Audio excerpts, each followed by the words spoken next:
Well, hello and welcome into the Zoot Booster, your weekly shot in the arm to help you build and grow your barber business. I'm Ivan Zoot. I'm so very happy to have you here for another week and another episode in the continuation of our conversation of the 10 Commandments of Professional Haircutting. It is the week of Monday, April the 4th. That means it's the beginning of April. That means it's the beginning of the second quarter of 2022. You know I love my numbers. You know I love my tracking. You know I love my data. Time to dig into the data. January, February, March, the first 3 months of the year. Take a look at that data. Take a look at those months. Add up the months, add the three together. That's your first quarter. Take that first quarter number, multiply it by 4. That is a projection of your income, a projection of your revenue, a projection of your sales, a projection of your business for the full 2022 year. Now, some of us have some seasonality to our business. Hair color tends to be a second and fourth quarter sport in the beauty and barber industry. Barbering tends to be more even keel throughout the years. Our industry in beauty historically has had a very strong, disproportional fourth quarter. But you know your business. You should know your business. Your job is to know your business and look at those numbers. And right now, at the beginning of the second quarter, if that number isn't telling a story that makes you happy, that makes you proud, and that makes you smile, you have lots of time to roll up your sleeves with a shot in the arm and get busy making that number the number you want it to be.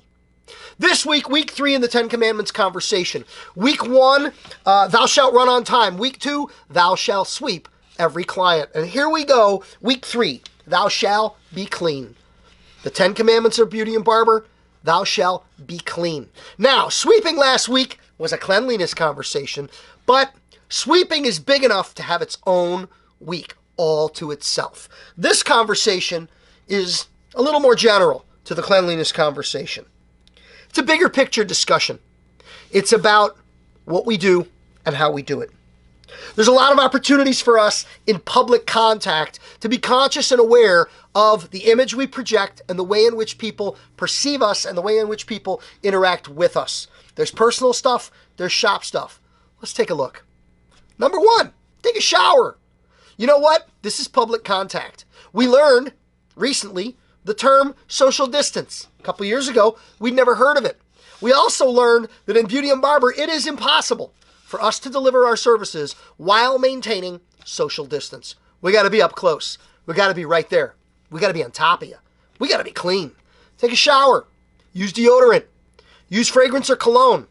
It's best if you smell like somebody wants to be smelling. You know what I mean? Brush your teeth. So critical. So important. Burrito breath, onion ring breath after lunch, not a good deal. Not a good look. Not good for business. You know, I got a vested interest in this one. My dad was a dentist. So growing up, we were pretty rigorous when it came to toothbrushing. Probably more rigorous than they were in your house. You want to bet me? Give you an example. Do you remember when you were in grammar school, you had a zippered pencil case? Little pencil case with a zipper. You put your pens and pencils in your backpack? I had 2. I had one with pens and pencils, and I had another one with a toothbrush and a little tube of toothpaste in my backpack every day. And after lunch at school, I would march right down to the bathroom and brush my teeth. I didn't ever see any other kids in there brushing their teeth, and you better believe the other kids in the bathroom noticed I was brushing my teeth. Did I catch a little bit of hell for that? Of course I did. Kids are kids. It is what it is. I can tell you stories about lining up at the dinner table after having asked to be excused from the table, lining up for toothbrushing inspection. And you didn't want to fail inspection, because if you failed, my dad, he'd brush them for you, and you were always better off brushing them yourself. But hey, I'm 58 years old and I've never had a cavity. Some of that might just be good genetics. Some of that is I'm good with a toothbrush. But it's an important part of our personal hygiene up close and personal with customers. Do your hair and do your makeup. You got to look sharp, client 1. You don't roll in, drag in, get in, set up, and do 2 or 3 customers looking like the cat coughed you up before you do your hair and your makeup to be ready for the rest of the day. Sharp for client number 1. Couple of pet peeves of mine. Next up on the list, coffee breath. If you enjoy your Starbucks, Not everyone enjoys the fact that you enjoy it. Coffee breath is nasty. And if you drink coffee, you stopped smelling it a long, long time ago. Chewing gum, breath mints, go for it. Cigarette fingers, there's another one. We wash our hands constantly, but you know what? Your hands are in my hair. And if you smoke, your fingers, your hands, I can smell it. And that's nasty. Coffee and cigarettes are two habits, I would argue. In one of my books, I make the point, you need to give those up. It would be better for you to give those up. Do you know there are statistics in the beauty and barber business that state and that show and that prove that beauty and barber professionals who smoke cigarettes on average earn less money annually than beauty and barber professionals who don't? Some of it is smoke breaks. Where'd Billy go? Oh, he's having a cigarette. I'll take the walk-in. Some of it is days of missed work. And some of it is your kids are sick. When you have young children and they're breathing all that secondhand smoke, on average, they miss more days of school and you miss more days of work to take care of them. It's little simple things, but they add up. Chewing gum and mints are your friends when we're up close and personal. There's a couple other things like your station top and the drawers in your station. We talked about those in week 2. But general areas of the salon and the shop that are not only yours. Pet peeve of mine, the magazine rack. You know, a friend of mine, Slim, from Slim's Barbershop up in Crystal Lake, Illinois, he did a video on YouTube. It's still up there. Go look for it. Slim cleans the magazine rack. And he was spoofing barbershop magazine racks with the old ragged magazines, with the cover article half gone, with the insert cards falling out on the floor, sliding under the chairs, stuck in the magazine rack. He makes a joke of it. But I've never forgotten that video. I've taken that seriously. Cleaning the magazine rack, kind of a little thing with me. It's kind of a reflection of who you are and what you do. The bathroom. Arguably, the bathroom should be the cleanest place in the shop. It should set the standard for cleanliness for the entire business and send a message about what we do and how we do it. Mirrors. We see haircuts in mirrors, but a long time ago, we stopped seeing the dirt.